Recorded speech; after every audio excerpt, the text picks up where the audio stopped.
Hello students, कैसे हैं आप सभी लोग। तो आप सभी के लिए फिर से लेकर आ चुके हैं एक न्यू वीडियो जहां पे हम लोग डिस्कस करने वाले हैं सेक्शन बी के कुछ इंपॉर्टेंट क्वेश्चंस जो आपको बेसिकली क्लास 10 के एग्जाम में देखने को मिल सकते हैं। ठीक है, तो ये बेसिकली पार्ट 2 रहेगा हमारी सीरीज का जहां पे हम लोग डिस्कस करने वाले हैं सेक्शन बी के इंपॉर्टेंट क्वेश्चंस। तो चलिए शुरू करते हैं। तो बेसिकली हमारा पहला क्वेश्चन क्या बोल रहा है, identify the substance that are oxidised and that are reduced. तो उससे पहले हमें पता होना चाहिए कि what is the meaning of oxidation and what is the meaning of reduction. ठीक है, तो सबसे पहले देखिए ऑक्सीडेशन का मतलब। ठीक है, तो व्हाट इज ऑक्सीडेशन। तो ऑक्सीडेशन का मतलब होता है सबसे पहला एडिशन ऑफ ऑक्सीजन। तो सबसे पहला क्या मतलब होता है, एडिशन ऑफ ऑक्सीजन। कि कोई भी अगर एलिमेंट में अगर मैं ऑक्सीजन ऐड कर रहा हूं तो उसको बोला जाएगा ऑक्सीडेशन। ठीक है, सेकंड इसी की डेफिनेशन होती है removal of hydrogen.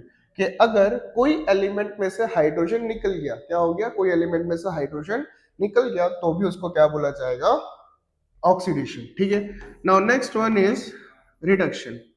Next one क्या है, रिडक्शन। ठीक है, अब what is the meaning of reduction. यहाँ पे ऑक्सीजन क्या हो रहा है, ऐड हो रहा है, उसका अपोजिट कर दो तो ये बन जाएगा बेसिकली रिमूवल ऑफ ऑक्सीजन। ठीक है, और यहाँ पे क्या है, रिमूवल ऑफ हाइड्रोजन, तो यहाँ पे क्या हो जाएगा, इसका एकदम opposite, that is addition of hydrogen. बोलो बात समझ आ रही है। तो ऐसा कोई भी रिएक्शन जहां पे ऑक्सीजन ऐड हो रहा है या फिर हाइड्रोजन रिमूव हो रहा है तो उसको बोला जाता है ऑक्सीडेशन। ऐसा कोई भी रिएक्शन जहां पे ऑक्सीजन रिमूव हो रहा है और हाइड्रोजन ऐड हो रहा है तो उसको बोला जाता है रिडक्शन। बोलो बात समझ आ रही है। अब कोई भी एलिमेंट जिसका ऑक्सीडेशन हो रहा है उसको बोला जाता है ऑक्सीडाइज्ड। तो इसका मतलब क्या है, जिसका ऑक्सीडेशन हो रहा है तो उसको बोला जाएगा ऑक्सीडाइज्ड। और रिडक्शन रिड्यूस का मतलब जिसका रिडक्शन हो रहा है तो उसको बोला जाएगा रिड्यूस्ड। तो इसमें हमें आइडेंटिफाई करना है इस रिएक्शन में कि किसका ऑक्सीडेशन हो रहा है और किसका रिडक्शन हो रहा है। बोलो बात समझ आ रही है। तो फर्स्ट वाली का आंसर, तो ध्यान से देखो, यहाँ पे सोडियम है, यहाँ पे सोडियम ऑक्साइड है, यहाँ पे सोडियम के पास ऑक्सीजन नहीं था, यहाँ पे सोडियम के पास ऑक्सीजन है। तो रिएक्शन बेसिकली कैसी है, sodium plus O2 gives Na2O। बोलो बात समझ आ रही है। यहाँ पे सोडियम के पास ऑक्सीजन नहीं है, यहाँ पे सोडियम के पास ऑक्सीजन है, तो बेसिकली यहाँ से जब यहाँ जा रहे हैं तो क्या हो रहा है, एडिशन ऑफ ऑक्सीजन। तो एडिशन ऑफ ऑक्सीजन हो रहा है तो मतलब इसका क्या हो रहा है, बेसिकली ऑक्सीडेशन हो रहा है। तो जिसका ऑक्सीडेशन होता है उसी को हम लोग क्या बोलते हैं, ऑक्सीडाइज्ड। तो यहां पर ऑक्सीडाइज्ड एलिमेंट कौन सा हुआ, ऑक्सीडाइज्ड एलिमेंट हुआ सोडियम। बचा कौन सा दूसरा, ऑक्सीजन। तो रिड्यूस्ड एलिमेंट, क्या, रिड्यूस्ड एलिमेंट वो कौन सा हुआ, वो हुआ ऑक्सीजन। बोलो बात समझ आ रही है, कोई दिक्कत। ठीक है, उसी तरीके से सेकंड रिएक्शन, उसी तरीके से सेकंड रिएक्शन। ठीक है, सेकंड रिएक्शन, सेकंड रिएक्शन क्या बोल रहे हैं, CuO plus H2 gives Cu plus H2O। ध्यान से देखो, यहाँ पे कॉपर ऑक्साइड है, यहां पर कॉपर अकेला है, तो यहाँ पे बेसिकली क्या हुआ, रिमूवल ऑफ ऑक्सीजन। बोलो बात समझ आ रही है। तो रिमूवल ऑफ ऑक्सीजन मतलब रिडक्शन। तो यहाँ पे रिड्यूस्ड एलिमेंट कौन सा हुआ, तो रिड्यूस्ड एलिमेंट हुआ कॉपर ऑक्साइड। यहाँ पे हाइड्रोजन अकेला है और यहाँ पर हाइड्रोजन के पास ऑक्सीजन है, तो ऑक्सीजन ऐड हुआ, तो ऐड हुआ मतलब ऑक्सीडेशन। बोलो बात समझ आ रही है। तो ऑक्सीडेशन मतलब ऑक्सीडाइज्ड एलिमेंट।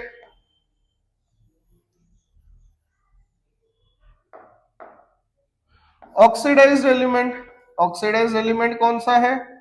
ऑक्सीडाइज्ड एलिमेंट होगा अपना हाइड्रोजन। बोलो बात समझ आ रही है? तो बेसिकली ये आंसर्स हैं इसके कि इस रिएक्शन में ऑक्सीडाइज्ड एलिमेंट है सोडियम और इस रिएक्शन में रिड्यूस्ड एलिमेंट है ऑक्सीजन। इस वाले रिएक्शन में रिड्यूस्ड एलिमेंट है कॉपर ऑक्साइड और ऑक्सीडाइज्ड एलिमेंट है हाइड्रोजन। बोलो बात समझ आ रही है? तो बेसिकली ये पूरा कॉन्सेप्ट था ऑक्सीडेशन और रिडक्शन का। ठीक है, चलिए चलते हैं नेक्स्ट स्लाइड पर। A shiny brown colored element X on heating in air becomes black in color. कैसे कलर का हो जाता है? ब्लैक कलर का। Name the element X and the colored compound, black colored compound. अब याद रखना कोई भी सब्सटेंस हो उसको अगर आप हीट कर रहे हो, क्या कर रहे हो?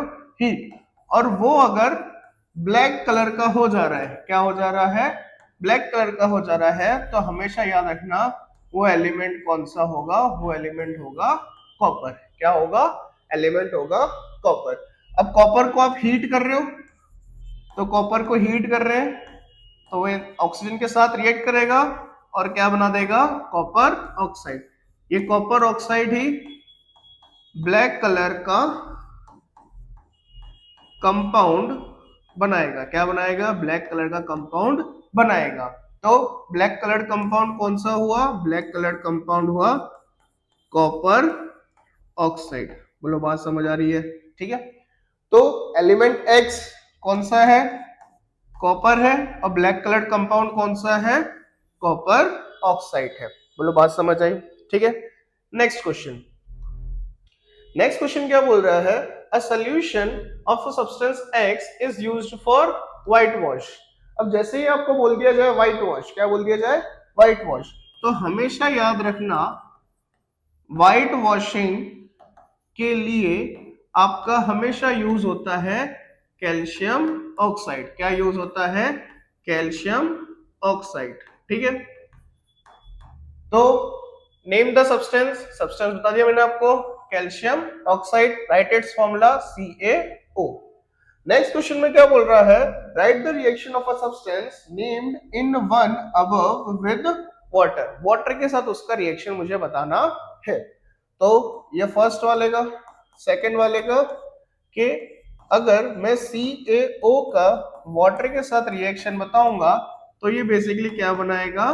Calcium hydroxide. क्या बना देगा? Calcium hydroxide. ठीक है, क्या बना देगा? Calcium hydroxide. ठीक है, तो next question. Double displacement reaction is also called precipitation reaction. तो सबसे पहले डबल डिस्प्लेसमेंट के बारे में समझते हैं कि आखिर डबल डिस्प्लेसमेंट क्या होता है। ठीक है, डबल डिस्प्लेसमेंट रिएक्शन का मतलब होता है ऐसा रिएक्शन जहां पर बेसिकली हो रहा है एक्सचेंज ऑफ आयंस। क्या हो रहा है? Exchange of ions. जैसे कि Na2SO4, ठीक है, प्लस BaCl2 बनाएगा NaCl प्लस BaSO4। ध्यान से देखो, ये जो SO4 था Na के पास, ये Ba के पास चला गया, और ये जो Cl Ba के पास था ये किसके पास आ गया? क्लोरीन के पास आ गया। तो यहाँ पे आयंस क्या हो गए? एक्सचेंज हो गए। इसलिए इस रिएक्शन को बोला जाता है डबल डिस्प्लेसमेंट, मतलब आपस में दोनों ने एक दूसरे ने चेंज कर लिया। ठीक है, अब उसके बाद प्रेसिपिटेशन रिएक्शन। अब प्रेसिपिटेशन रिएक्शन क्या होता है? Precipitation reaction means in which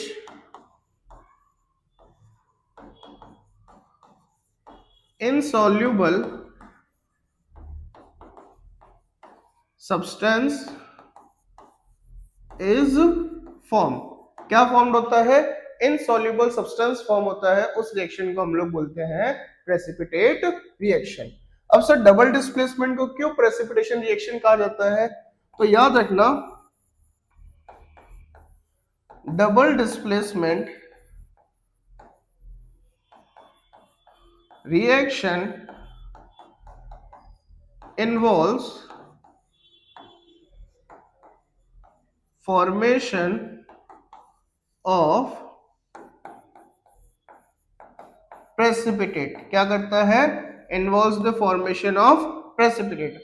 अब ऐसा कोई भी रिएक्शन जहां पे प्रेसिपिटेट फॉर्म हो रहा है तो उस रिएक्शन को हम लोग क्या बोलते हैं, प्रेसिपिटेशन रिएक्शन। जैसा यही एग्जांपल है Na2SO4 plus BaCl2 forms NaCl, that is आपका सॉल्ट, और सॉल्ट तो पानी में सॉल्युबल होते हैं।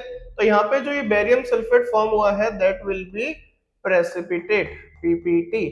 तो डबल डिस्प्लेसमेंट में क्या होता है, प्रेसिपिटेट का फॉर्मेशन होता है, इसलिए डबल डिस्प्लेसमेंट को हम लोग प्रेसिपिटेट रिएक्शन भी बोलते हैं।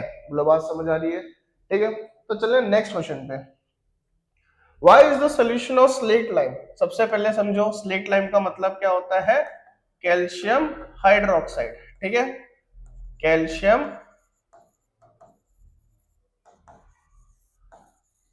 हाइड्रोक्साइड। इसी तरह आपको एक और मिलेगा जिसको बोला जाता है क्विक लाइम। क्या बोला जाता है, क्विक लाइम, ठीक है। क्विक लाइम का मतलब CaO, that is calcium oxide. क्या बोला जाता है, calcium oxide. Is used for white washing walls. क्यों हम लोग स्लेट लाइम के सोल्यूशन को यूज करते हैं, एक्सप्लेन विद केमिकल इक्वेशन। अब याद रखना, सबसे पहले कैल्शियम ऑक्साइड को वाटर के साथ रिएक्ट किया जाता है और क्या बनाता है हमारा, स्लेट लाइम। बोलो बात समझ आ रही है। अब ये slate lime solution of slate lime applied on walls, हम लोग किस पे लगा देते हैं, वॉल्स पे लगा देते हैं, then it react with carbon dioxide. आजू बाजू एटमॉस्फेयर में जो कार्बन डाइऑक्साइड प्रेजेंट है उसके साथ ही कैल्शियम ऑक्साइड रिएक्ट करता है and leads to the formation of calcium carbonate, ठीक है। फिर due to which walls appear shiny, जिसकी वजह से दीवार क्या चमकने लगती है, शाइन करने लगती है। वही तो हमारा मेन पर्पस है वो व्हाइट वॉशिंग का। बोलो बात समझ आई। इसलिए हम लोग कैल्शियम हाइड्रोक्साइड का, that means solution of slate lime का यूज करते हैं व्हाइट वॉशिंग में। इसमें रिएक्शन क्या होगा, calcium hydroxide plus CO2 will give CaCO3। तो जो ये CaCO3 होता है इसी को हम लोग क्या बोलते हैं, कैल्शियम कार्बोनेट। बोलो बात समझ आ रही है, ठीक है। तो इसलिए हम लोग स्लेट लाइम को यूज करते हैं for white washing. Next question, what is rancidity. अब रेंसिडिटी समझने के लिए सबसे पहले समझो, आप लोग चिप्स खाते हो, मोस्ट ऑफ द लोग खाते ही है चिप्स। अब जब फ्रेश खोलोगे आप खाते हो तो क्रंची रहती है, बढ़िया एकदम आवाज आती है क्रंचनेस की। लेकिन वही चिप्स अगर आप थोड़ी देर खोल के और रख दो फिर आप खाओ तो कैसे एकदम टाइट सी हो जाती है, एकदम रबड़ जैसी होती है, स्मेल भी एकदम अजीब सी आने लगती है। तो बेसिकली होता क्या है, food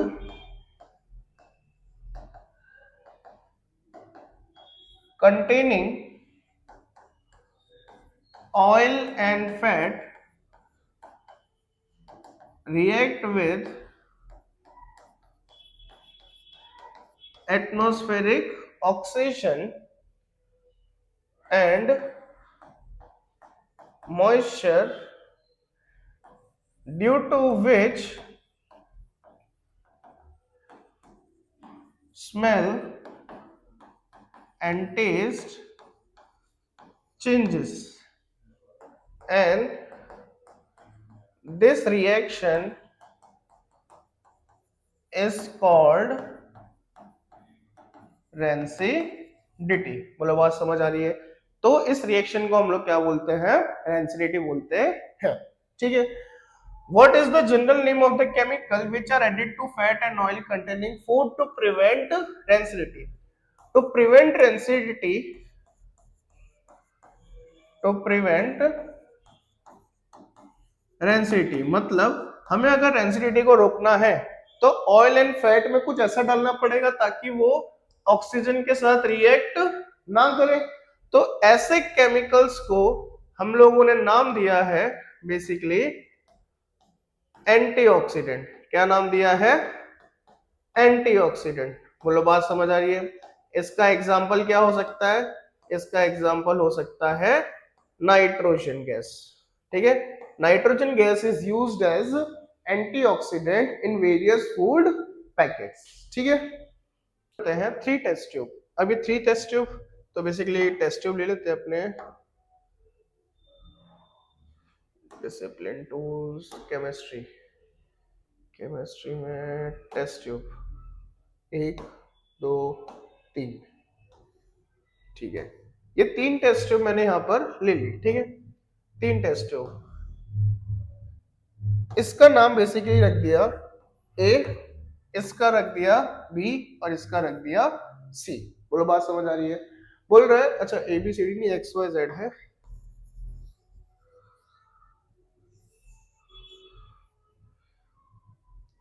x Y and Z. बोल रहे हैं in test tube X iron nail is dipped. Iron nail इसके अंदर डाल रखी है, तो मान लेते ये मेरी आयरन नेल है। ठीक है, इसमें भी आयरन नेल है, इसमें भी आयरन नेल है। ठीक है, फिर बोल रहे हैं in test tube dipped in water. यहाँ पे क्या है? वाटर है, साथ में ऑक्सीजन भी है। 3 चीज, 2 चीज है और साथ में आयरन नेल है। ये बोल रहे हैं in test tube Y iron nail is dipped in mixture of water and oil. यहाँ पे क्या है? ऑयल है प्लस वाटर है। ठीक है, मतलब ये ऑयल, ठीक है, ये ऑयल है, यहाँ पे बीच में ये लेयर बन गया और इसके ऊपर बेसिकली ये पूरा ऑयल से भरा हुआ है। ठीक है, तो ये हो गया ऑयल, ये हो गया वाटर। ठीक है,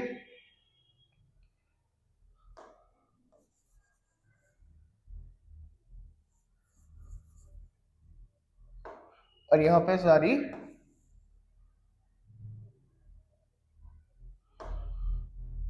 सारी ऑक्सीजन। ठीक है, और टेस्ट ट्यूब सी में जेड में ओनली कैल्शियम क्लोराइड है। कैल्शियम क्लोराइड है। कैल्शियम क्लोराइड किस लिए डाला है? टू एब्जॉर्ब मॉइस्चर, ताकि ये मॉइस्चर को क्या कर सके? एब्जॉर्ब कर सके। मुझे बताना है कि in which test tube the iron nail will rust. Rusting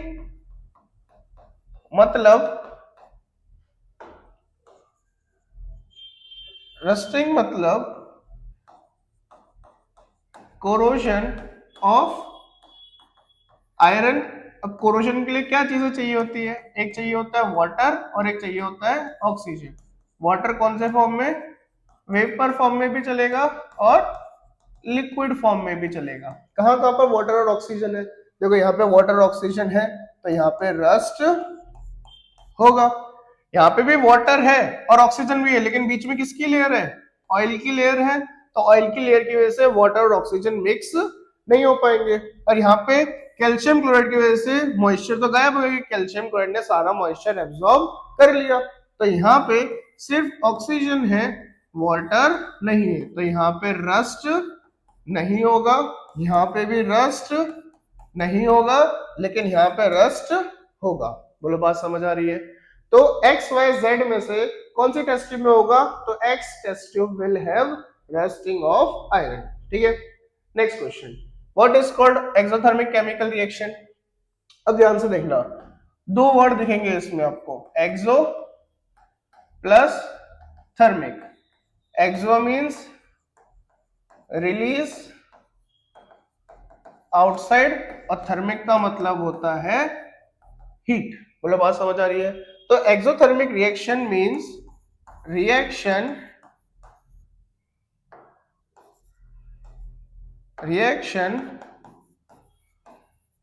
in which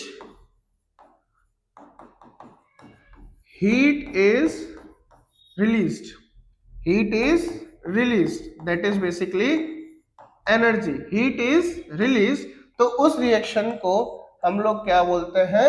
exothermic reaction बोलते हैं। बोलो बात समझ आ रही है? कुछ एग्जांपल्स देने हैं। तो एग्जांपल्स कौन से दे सकते हैं? Calcium oxide plus water give calcium hydroxide और साथ में यहाँ पे energy in the form of heat release हो रही है। तो ये एक एग्जांपल हो गया। दूसरा एग्जांपल होता है रेस्पिरेशन। रेस्पिरेशन में भी तो एनर्जी रिलीज होती है। रेस्पिरेशन में क्या रिलीज होती है? Energy is released. तो ये सारे रिएक्शन कैसे हैं? ये सारे रिएक्शन होते हैं एक्सोथर्मिक रिएक्शन। अगर आप देखना चाहे रेस्पिरेशन की, तो रेस्पिरेशन का बेसिकली क्या होता है?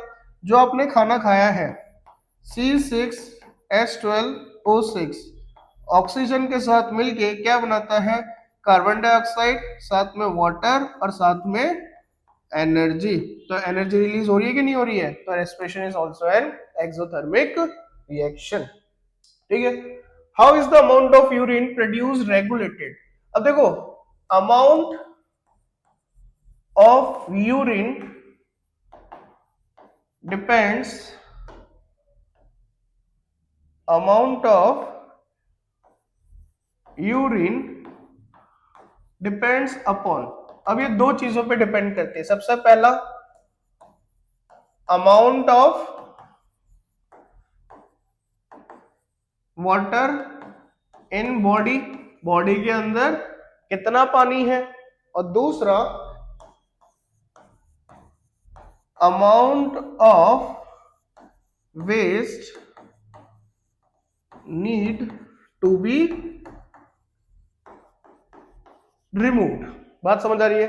सबसे पहला बॉडी में कितना पानी है, कितना वाटर अमाउंट है, उसके ऊपर डिपेंड करता है, और दूसरा कितना अमाउंट ऑफ वेस्ट है जिसको रिमूव करना है। जैसे अगर यूरिन मेरे को ज्यादा आ रही है, ठीक है, यूरिन क्या आ रही है, तो इसका मतलब 1 और 2 दोनों क्या है?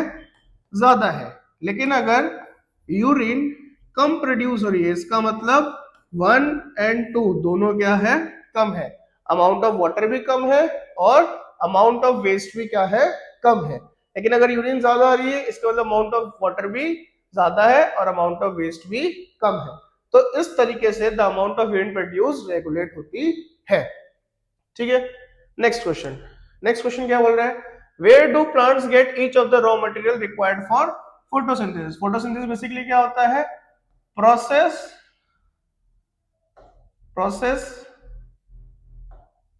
used by process used by plants to produce food. बोलो, बात समझ आ रही है? ऐसा प्रोसेस जहां से प्लांट खुद का खाना बनाता है। ठीक है। अब उसके लिए रॉ मटेरियल चाहिए होता है। कौन से रॉ मटेरियल होते हैं? तो raw material required for photosynthesis कौन से होते हैं? सबसे पहला होता है कार्बन डाइऑक्साइड। कहां से मिलता है? एटमॉस्फेयर से मिलता है। ठीक है। दूसरा क्या जरूरत पड़ती है? वाटर की जरूरत पड़ती है। कहां से मिलता है? Roots of the soil. ठीक है। तीसरा क्या चाहिए? सनलाइट चाहिए। सनलाइट बेसिकली कहां से मिलता है? सन, सॉरी यहाँ रूट्स ऑफ द सॉइल नहीं आएगा,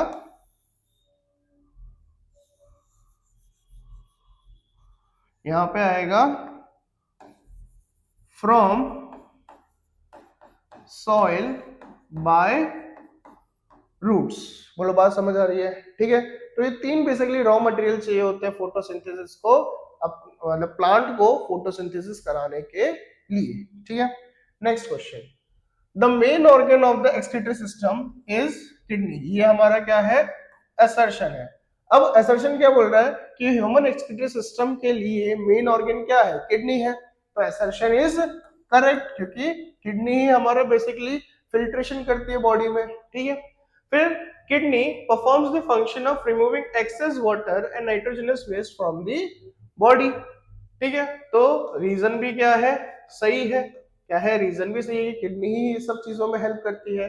तो इसका आंसर बेसिकली होगा कि assertion and reason are both correct and reason is the perfect explanation of assertion। बोलो बात समझ आ रही है? ठीक है, नेक्स्ट क्वेश्चन पे चलते हैं। नेक्स्ट क्वेश्चन क्या बोल रहा है? How food is transported in water, sorry how food is transported in plant. हमेशा याद रखना, जो प्लांट्स है, प्लांट्स में फूड जो ट्रांसपोर्ट करता है बेसिकली वो कौन ट्रांसपोर्ट करेगा? फ्लोएम ट्रांसपोर्ट करेगा। कौन ट्रांसपोर्ट करेगा? फ्लोएम ट्रांसपोर्ट करेगा। कैसा ट्रांसपोर्ट करता है? Via osmotic pressure. ठीक है, और अगर वाटर की बात की जाए तो वाटर कौन ट्रांसपोर्ट करेगा? वाटर कौन ट्रांसपोर्ट करेगा? तो वाटर कौन बेसिकली ट्रांसपोर्ट करता है? जाइलम ट्रांसपोर्ट करता है। बोलो बात समझ आ रही है? ठीक है, तो food is transported by phloem via osmotic pressure. ठीक है, और वाटर कौन ट्रांसपोर्ट करता है? जाइलम। ठीक है, next question, what are the components of transport system in highly organised plant. अभी बताया प्लांट्स के अंदर बेसिकली ट्रांसपोर्ट करने के लिए दो चीजें होती है, एक होता है फ्लोएम और एक होता है जाइलम। जाइलम क्या ट्रांसपोर्ट करता है? जाइलम ट्रांसपोर्ट करता है वाटर और फ्लोएम ट्रांसपोर्ट करता है फूड। फ्लोएम के पास बेसिकली क्या होता है? फ्लोएम के पास होता है sieve tubes and companion cells, और जाइलम के पास क्या होता है? Vessels and tracheids. क्या होता है? Vessels and tracheids. बोलो बात समझ आ रही है? नेक्स्ट क्वेश्चन, नेक्स्ट क्वेश्चन क्या बोल रहा है? Draw flow chart to show the breakdown of glucose. ध्यान से देखना, ग्लूकोज बेसिकली C6H12O6, ये क्या होता है? आपका ग्लूकोज होता है। बेसिकली ये ब्रेकडाउन होगा कहां पर? साइटोप्लाज्म में, और क्या बना देगा? पायरोवेट बना देगा, जो कि बेसिकली एक 3 कार्बन कंपाउंड है। बोलो बात समझ आ रही है? ठीक है, अब ये पायरोवेट 3 तरीके से ब्रेकडाउन होगा। कितने तरीके से? 3 तरीके से। सबसे पहले ब्रेकडाउन होगा इन दी एब्सेंस ऑफ O2, फिर lack of O2, and the second one is, and the last one is presence of O2। ठीक है, जब ये पायरोवेट ब्रेकडाउन होगा in the absence of O2 तो ये प्रोड्यूस करेगा इथेनॉल प्लस CO2। ठीक है, लैक ऑफ ऑक्सीजन में ये प्रोड्यूस करेगा लैक्टिक एसिड। क्या प्रोड्यूस करेगा? Lactic acid. और प्रेजेंस ऑफ O2 में ये प्रोड्यूस करेगा CO2 प्लस वाटर और साथ ही में एनर्जी। ठीक है, तो ये एब्सेंस ऑफ O2 कौन प्रोड्यूस करता है? तो ये प्रोड्यूस करता है ईस्ट। ये कहां पर होता है? ये होता है हमारे मसल सेल्स में। जब हम लोग एक्सरसाइज कर रहे होते हैं ना बहुत ज्यादा, तब हमारी बॉडी में ऑक्सीजन की थोड़ी सी क्या होती है? डेफिशिएंसी होती है। तो हमारे मसल्स फिर ये वाला पाथवे फॉलो करते हैं जहां पे वो क्या प्रोड्यूस करता है? Lactic acid. और इसी की वजह से हमें कभी कभार क्रैम्प्स देखने को मिलते हैं। और जब हमारी बॉडी रेगुलर काम कर रही होती है, दैट इज ह्यूमन, तो ये बेसिकली पाथवे होता है जहां पे हमें carbon dioxide H2O and the energy form होती है। ठीक है, next question, the rate of breathing in aquatic organism is slower then that seen in the terrestrial organism. याद रखना, अगर ब्रीथिंग रेट की बात करी जाए, किसकी बात करी जाए? Breathing rate. ठीक है, तो एक्वेटिक में और टेरेस्ट्रियल में, ठीक है, एक्वेटिक में क्या होता है? बेसिकली फास्टर होता है as compare to terrestrial. Sir reason क्या है? Due to low amount of O2 dissolved in water, जिसकी वजह से एक्वेटिक ऑर्गेनिजम्स ज्यादा फास्टर ब्रीथ करते हैं एज कंपेयर टू टेरेस्ट्रियल। क्यों? क्योंकि वाटर में जो अमाउंट ऑफ ऑक्सीजन है वो बहुत ज्यादा लो होता है। ठीक है, तो असर्शन तो क्या हो गया, असर्शन तो हो गया फॉल्स। अब रीजन की बारी आती है। रीजन क्या बोल रहा है, the amount of oxygen dissolved in water is very low as compare to the amount of oxygen is air. तो रीजन हो गया ट्रू। ठीक है, next question, how are alveoli designed to maximise the exchange of gases. Basically alveoli क्या होते हैं, alveoli जो basically alveoli होते हैं, ये एल्वियोली बलून लाइक स्ट्रक्चर होते हैं। क्या होते हैं, बलून लाइक स्ट्रक्चर होते हैं जिनके पास बहुत ज्यादा थिन मेम्ब्रेन होती है। क्या होती है, थिन मेम्ब्रेन होती है, हाईली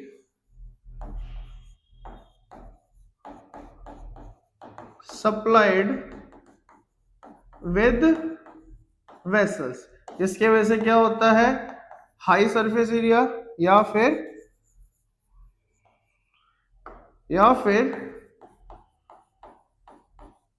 इंक्रीज सरफेस एरिया, और इसी की वजह से यहां पर फिर क्या देखने को मिलता है हमें, एक्सचेंज ऑफ गैसेस। क्या देखने को मिलता है, बेसिकली एक्सचेंज ऑफ गैसेस। बोलो बात समझ आ रही है?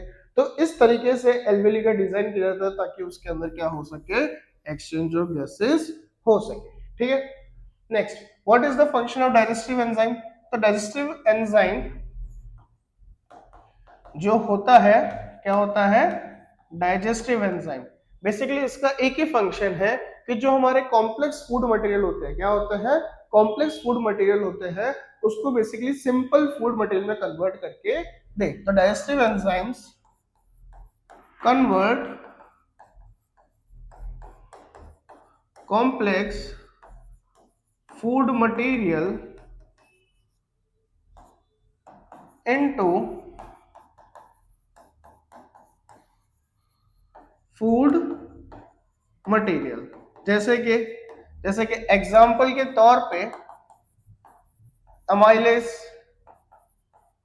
ये किसको कन्वर्ट करता है, ये कन्वर्ट करता है स्टार्च को इनटू ग्लूकोज। फिर जैसे कि ट्रिप्सिन, ट्रिप्सिन किसको कन्वर्ट करता है, it convert protein into amino acid. बोलो बात समझ आ रही है? तो डाइजेस्टिव एंजाइम का ये काम होता है। ठीक है, next question, why is diffusion insufficient to meet the oxygen requirement of multicellular organism। अब बेसिकली मल्टीसेलुलर ऑर्गेनिज्म क्या होता है, मल्टीसेलुलर ऑर्गेनिज्म के पास बेसिकली कॉम्प्लेक्स बॉडी ऑर्गेनाइजेशन होता है। क्या होता है, कॉम्प्लेक्स बॉडी ऑर्गेनाइजेशन होता है, मतलब large number of cells for specific function। ठीक है, तो इसीलिए डिफ्यूजन is insufficient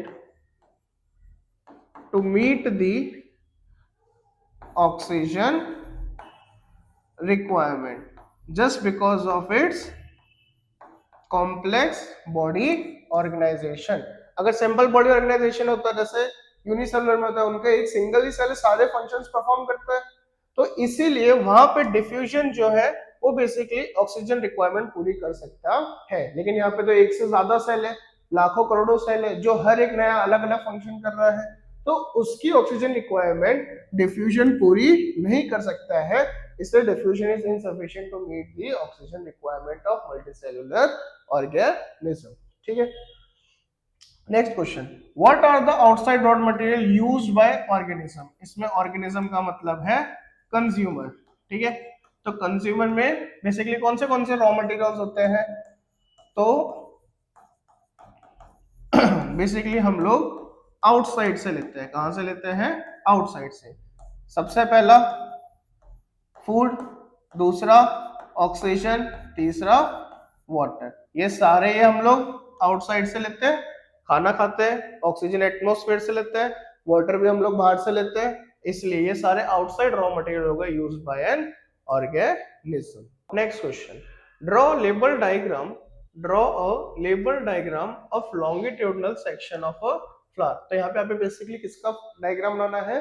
फ्लावर का फॉर्म डायग्राम बनाना है, ठीक है। तो फ्लावर का डायग्राम बेसिकली कैसा होता है? ऐसे करके आप नीचे लाना है, इसको बल्ज आउट कर देना है, यहाँ से इसको लाना है, बल्ज आउट कर देना है। आई बात समझ? तो ये क्या हो गया? Basically stigma. क्या हो गया? स्टिग्मा। बेसिकली ये क्या हो गया? ये हो गया स्टाइल। ये क्या हो गया? ओवरी। इसके अंदर ये क्या हो गया? ये हो गया ओव्यूल, ठीक है। अब इसी में से ऐसे करके आपकी बुक में एक डायग्राम दिया हुआ है, ठीक है, आपकी बुक का ही डायग्राम है।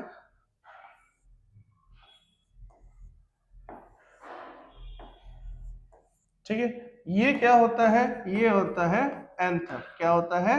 एंथर। और ये क्या होता है? फिलामेंट। क्या होता है? फिलामेंट, ठीक है। इसके नीचे आ जाता है बेसिकली ग्रीन कलर का, रुको इसको ग्रीन ही बना देते हैं।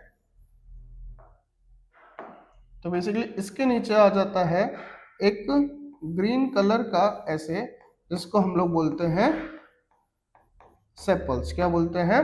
सेपल्स, ठीक है। और इसके यहाँ पर ऐसे डिजाइन वाले रहते हैं, दैट इज, ठीक है, ऐसे डिजाइन वाले रहते हैं,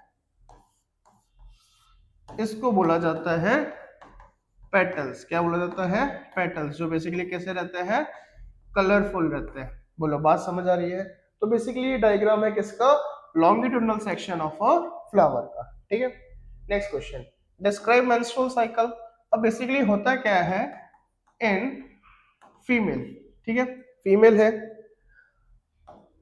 every month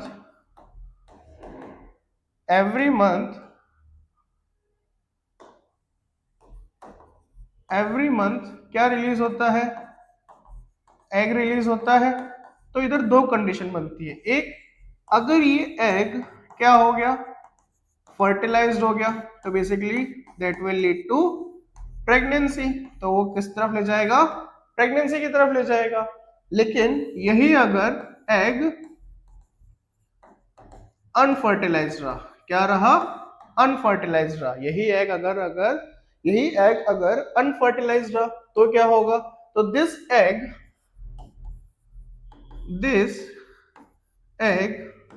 will come out of the vagina, means vagina के बाहर आ जाएगा, along with uterus lining and blood, ठीक है।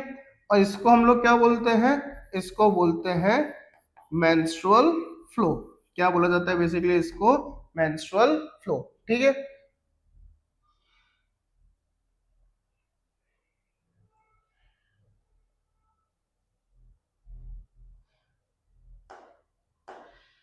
मेंस्ट्रुअल फ्लो, ठीक है। और ये क्या होता है बेसिकली? ये बेसिकली 2 to 8 डेज तक चलता है, और इसी को हम लोग बोलते हैं बेसिकली मेंस्ट्रुअल साइकिल। क्यों? क्योंकि ये एवरी मंथ होता है। बोलो बात समझ आ रही है? ठीक है। Next question, what are the various ways to avoid pregnancies, elaborate any one method. ठीक है, प्रेगनेंसीज को अवॉइड करने के लिए हम लोग यूज करते हैं कॉन्ट्रासेप्टिव मेथड्स। क्या यूज करते हैं? Contraceptive methods. किस लिए यूज करते हैं? To avoid pregnancies. क्या अवॉइड करने के लिए? प्रेगनेंसी अवॉइड करने के लिए। तो कौन से मेथड होते हैं? सबसे पहला मेथड होता है जिसको बोला जाता है बैरियर मेथड। और ये बैरियर मेथड में हम लोग क्या यूज करते हैं? हम लोग यूज करते हैं कॉन्डम्स, ठीक है। फिर दूसरा मेथड होता है हार्मोनल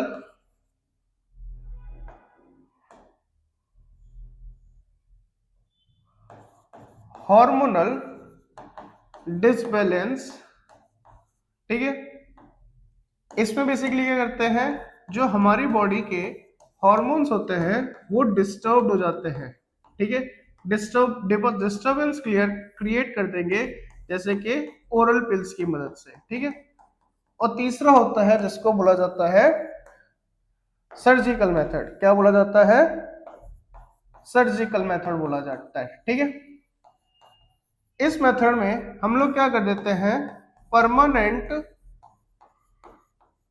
ब्लॉकेज। क्या कर देते हैं? Permanent blockage. किसकी ब्लॉकेज? मेल हो तो वास डिफरेंस और फीमेल हो तो फैलोपियन ट्यूब। किसकी? फैलोपियन ट्यूब की। बोलो, बात समझ आ रही है? ठीक है, तो इस तरीके से बेसिकली प्रेगनेंसीज को अवॉइड किया जा सकता है। नेक्स्ट क्वेश्चन बोल रहा है, trace the path of the sperm during the ejaculation and mention the glands associated with the male reproductive system. हमेशा याद रखना, सबसे पहले टेस्टिस से रिलीज होगा, टेस्टिस विल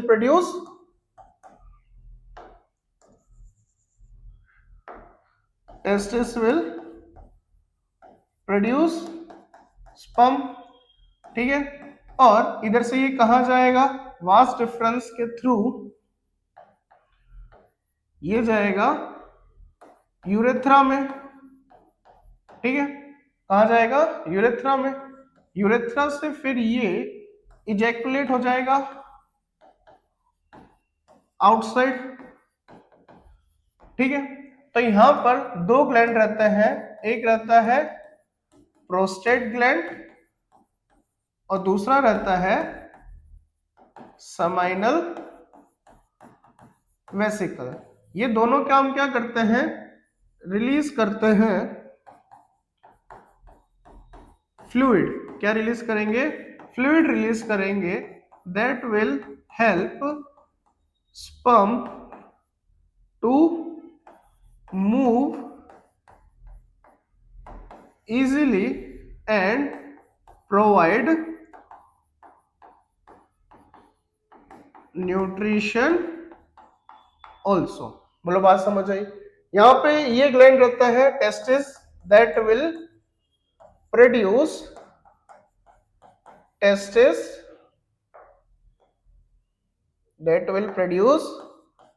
टेस्टेस्टेरोन। बोलो, बात समझ आ रही है? ठीक है, तो ये पूरा बेसिकली पाथ रहेगा जो स्पर्म फॉलो करता है ड्यूरिंग इजैकुलेशन, ठीक है। What is meant by pollination? अब देखो, पॉलिनेशन बेसिकली क्या होता है, मेल के पास होता है एंथर, जिसमें क्या पड़ा होता है? मेल गैमेट होता है, ठीक है। और फीमेल के पास होता है ओवरी, जिसके पास होता है फीमेल गैमेट। अब बेसिकली एंथर में से यहां से इसको यहां जाना पड़ेगा, तो इसी प्रोसेस को हम लोग क्या बोल देते हैं? पॉलिनेशन। तो व्हाट इज पॉलिनेशन? तो pollination is the transfer of pollen grains from anther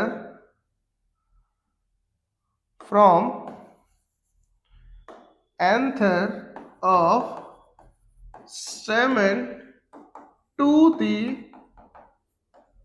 stigma of pistil, ठीक है। तो इसको बेसिकली बोला जाता है पॉलिनेशन। अब पॉलिनेशन दो तरीके के होते हैं, एक होता है सेल्फ पॉलिनेशन और एक होता है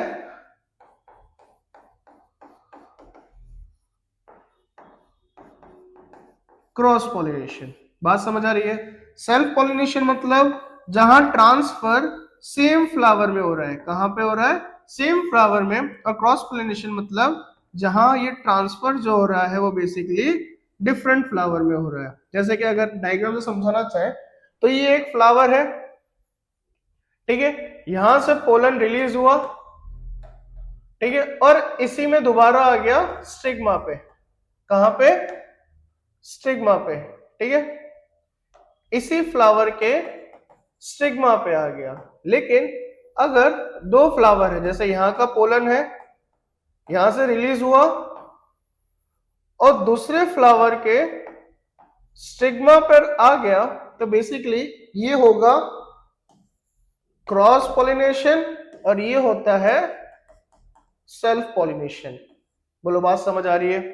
ठीक है, next question, list any 3 advantages of vegetative propagation. तो वेजिटेटिव प्रोपागेशन के एडवांटेजेस हमें इसमें बताने हैं। सबसे पहला एडवांटेज क्या होता है कि जो सीडलेस प्लांट रहता है, जैसे फ्रूट वगैरह हो गया, बनाना वगैरह हो गया, ठीक है, तो वो सीडलेस प्लांट को भी हम लोग वेजिटेटिव प्रोपागेशन की मदद से ग्रो करा सकते हैं, ठीक है। फिर जो जेनेटिकली आइडेंटिकल होते हैं, क्या होते हैं? जेनेटिकली आइडेंटिकल होते हैं, वो जेनेटिकली आइडेंटिकल प्लांट्स को भी हम लोग इसके थ्रू रिप्रोड्यूस करा सकते हैं। और तीसरा क्या होता है कि ये बहुत इजी मेथड होता है, फास्ट मेथड, रैपिड मेथड होता है, और दूसरा लेस एक्सपेंसिव होता है, ठीक है। तो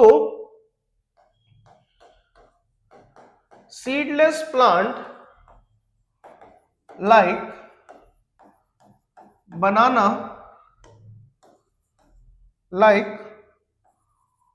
बनाना, कैन बी रिप्रोड्यूस, ठीक है।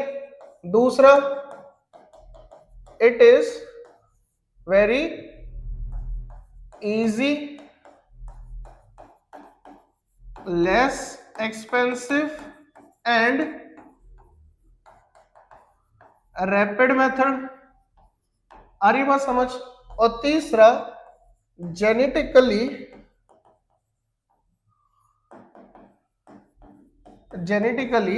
Identical plants can be genetically identical plants can be reproduce। बोलो बात समझ आ रही है? So these are the 3 advantages of vegetative propagation, ठीक है। नेक्स्ट क्या बोल रहा है? HIV and AIDS is a bacterial disease. ये असर्शन है जो कि बेसिकली फॉल्स है। क्यों? क्योंकि ये बैक्टीरियल नहीं, ये कैसा डिजीज होता है? वायरल डिजीज होता है। कैसा डिजीज होता है? वायरल डिजीज होता है। बोलो बात समझ आ रही है? ठीक है। दूसरा रीजन बोल रहा है it spreads through sharing of infected needles. Yes, it is true and reason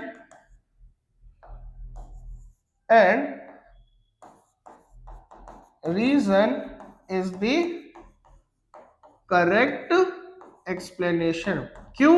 क्योंकि it is one of the method कि भाई इन्फेक्टेड निडल से भी एचआईवी बेसिकली एड्स जो होता है वो एक अनहेल्दी बंदे से हेल्दी बंदे में ट्रांसफर हो सकता है। Next question, identify the figure and label the part A and B. इसमें बेसिकली डायग्राम नहीं है तो चलो डायग्राम लेते हैं।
कहाँ गया भाई?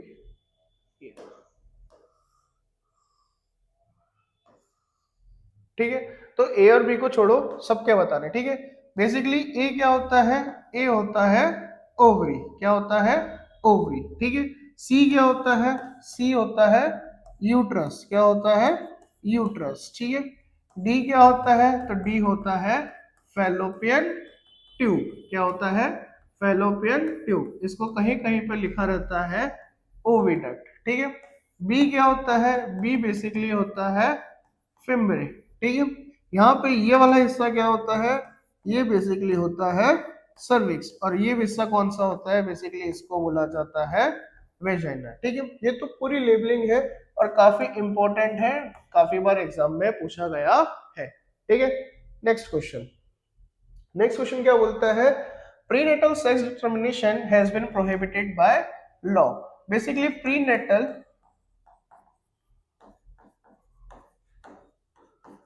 सेक्स डिटर्मिनेशन का मतलब क्या है। प्रीनेटल सेक्स डिटर्मिनेशन का मतलब है जब बेसिकली जो एक बेबी है जिसने अभी तक जन्म नहीं लिया है वो यूट्रस के अंदर है। अब होता क्या है, अगर वहीं से आपको सेक्स पता चल जाए कि ये मेल है कि फीमेल है, तो बहुत लोगों की आइडियोलॉजिकल बेसिकली थिंकिंग होती है कि उनको मेल चाइल्ड चाहिए, क्या चाहिए, मेल बेबी चाहिए, ठीक है, मतलब बेबी बॉय चाहिए बेसिकली। तो ये prenatal sex determination basically ban है, क्या है ये, बैन है। बैन क्यों है, क्योंकि लोगों को बेसिकली बेबी बॉय चाहिए, इसकी वजह से अगर उनको पता चल रहा है ये फीमेल है, क्या है ये फीमेल है, तो वो उसको बेसिकली उसी टाइम पे अबॉर्ट करवा देते हैं, तो उसको बोला जाता है फीमेल फीटिसाइड, क्या बोला जाता है, फीमेल फीटिसाइड, ठीक है। सो टू रिड्यूस फीमेल फीटिसाइड को कम करने के लिए प्रीनेटल सेक्स डिटर्मिनेशन क्या कर दिया है, बैन कर दिया है। बोलो बात समझ आ रही है, ठीक है। Next question, why do stars twinkle. तो बेसिकली जो स्टार्स होते हैं ना, ये बहुत ज्यादा दूर होते हैं, बहुत ही ज्यादा फार अवे होते हैं, ठीक है, क्या होते हैं, फार अवे होते हैं, and appear as point size source की तरह, ठीक है। जिसकी वजह से होता क्या है, appear as point size source, तो लाइट रे ट्रेवल करती है through various layers of different densities of earth के थ्रू, ठीक है। तो जिसकी वजह से होता है क्या है, जो रे ऑफ लाइट होती है वो बेसिकली फ्लिकर करती है, क्या करती है, फ्लिकर करती है, ठीक है, क्या करती है, फ्लिकर करती है, ठीक है। जिसकी वजह से हमें क्या लगता है कि स्टार्स क्या कर रहे हैं, ट्विंकल कर रहे हैं। जैसे कि ये एक स्टार है मान लेते हैं दूर, और ये लेयर है, ठीक है, किसकी, अर्थ के लेयर, आपको तो बताइए ना, ट्रोपोस्फेयर, फिर स्ट्रेटोस्फेयर, फिर मीजोस्फेयर,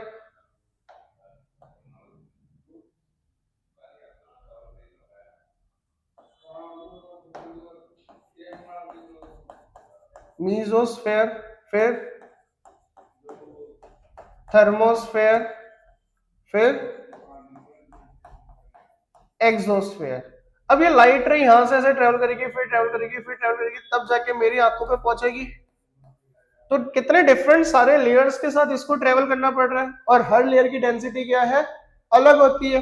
तो इसकी वजह से ये स्टार लाइट बेसिकली, ये स्टार लाइट क्या करती है, फ्लिकर करती है, क्या करती है, फ्लिकर करती है, और इसी की वजह से स्टार्स क्या करते हैं, ट्विंकल करते हैं। बोलो बात समझ आ रही है, ठीक है। तो बेसिकली ये लेक्चर आज के लिए इतना ही रखते हैं, और ये सेक्शन बी का अभी आधा हुआ है, और भी क्वेश्चंस है जो बेसिकली हम लोग नेक्स्ट वीडियो में डिस्कस करेंगे, ठीक है। तब तक के लिए आप इस वाले वीडियो को एक बार रिवाइज कर लीजिएगा घर जाके। सो तब तक के लिए थैंक यू फॉर वॉचिंग, जय हिंद, जय भारत।